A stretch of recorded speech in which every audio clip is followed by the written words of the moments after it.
Bapak, Ibu, dan Saudara yang terkasih dalam Tuhan Yesus Kristus, wah puji Tuhan. Tuhan menolong kita untuk masuk ke tahun baru lagi, tahun 2026. Puji nama Tuhan.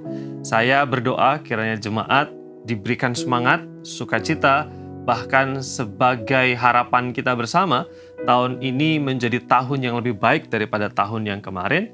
Ada target-target yang tercapai, ada keberhasilan-keberhasilan, ada kesuksesan-kesuksesan, ada pencapaian-pencapaian baru dalam kehidupan kita. Saat ini, sebelum kita terlebih jauh menjalani hari dan juga hari-hari kita di sepanjang tahun ini, izinkan saya mengajak kita untuk merenungkan satu prinsip firman Tuhan. Ketika kita masuk ke tahun yang baru, kira-kira prinsip apa saja yang harus kita pegang dan harus kita hidupi. Firman Tuhan yang akan kita renungkan bersama-sama adalah Yesaya pasal yang ke-43, ayat 18 dan 19 yang berkata, firman-Nya, janganlah ingat-ingat hal-hal yang lalu, dan janganlah perhatikan hal-hal yang dari zaman purbakala.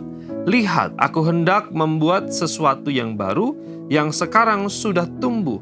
Belumkah kamu mengetahuinya? Ya, aku hendak membuat jalan di padang gurun dan sungai-sungai di padang belantara. Firman Tuhan ini adalah firman Tuhan yang disampaikan oleh Nabi Yesaya kepada orang-orang yang pada waktu itu ada di dalam pembuangan. Ketika Raja Nebukadnezar dan pasukannya masuk ke kota Yerusalem, ada orang-orang yang diangkut ke pembuangan, termasuk di sana adalah Sadrak, Mesak, Abednego. Lalu kemudian diangkut, dipisahkan dari keluarganya, dipisahkan dari akar budayanya. Di dalam kesengsaraan, kegagalan, dan bahkan Yerusalem pada waktu itu dihancur leburkan. Mereka hidup di dalam trauma dan bayang-bayang kegagalan, kekalahan yang menghantui kehidupan mereka. Situasi mereka tidak baik-baik saja. Mereka dalam situasi yang sangat sulit dan kegagalan masa lalu itu terus menjadi hantu, menjadi bayang-bayang yang meneror mereka. Dalam kaitannya dengan tahun baru yang kita masuki sekarang ini, Bapak, Ibu, dan Saudara semua yang terkasih dalam Tuhan, ketika kita melihat ke belakang, mungkin kita juga sama seperti orang-orang yang pada waktu itu dinasehati oleh Yesaya. Ada kegagalan-kegagalan di masa lalu, ada hal-hal yang membuat kita trauma, sedih, kehilangan, lalu kemudian berantakan dan tidak sesuai dengan rencana. Salah satu nasihat firman Tuhan, prinsip yang perlu kita pegang bersama-sama adalah belajar dari teks ini, mari kita mencoba berdamai dengan masa lalu. Berdamai dengan masa lalu, seperti nasihat firman Tuhan di sana mengatakan, jangan ingat-ingat dan jangan perhatikan.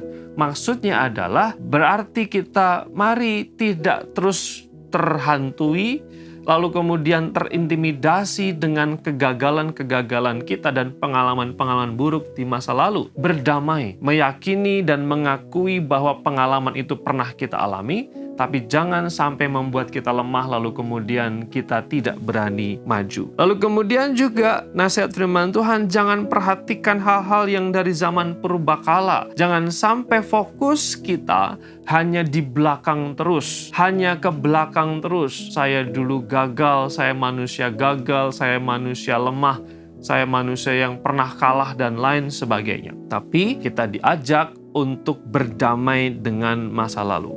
Jangan sampai kegagalan, jangan sampai pengalaman-pengalaman buruk di masa lalu itu menghalangi kita untuk maju dan meraih keberhasilan. Belajar dari kegagalan sangat penting, tetapi jangan juga takut untuk maju dan melangkah. Inilah yang disebut dengan hidup dalam damai dengan masa lalu. Kiranya ketika kita memulai tahun ini, kita awali dengan optimisme, dengan semangat dan keyakinan bahwa Immanuel, Tuhan menyertai kita.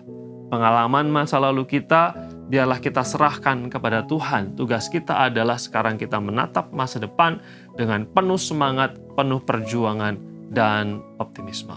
Mari kita berdoa.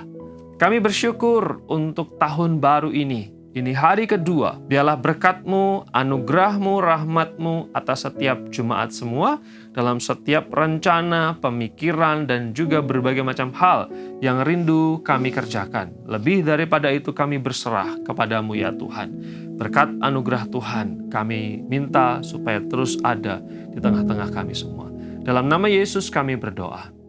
Amin.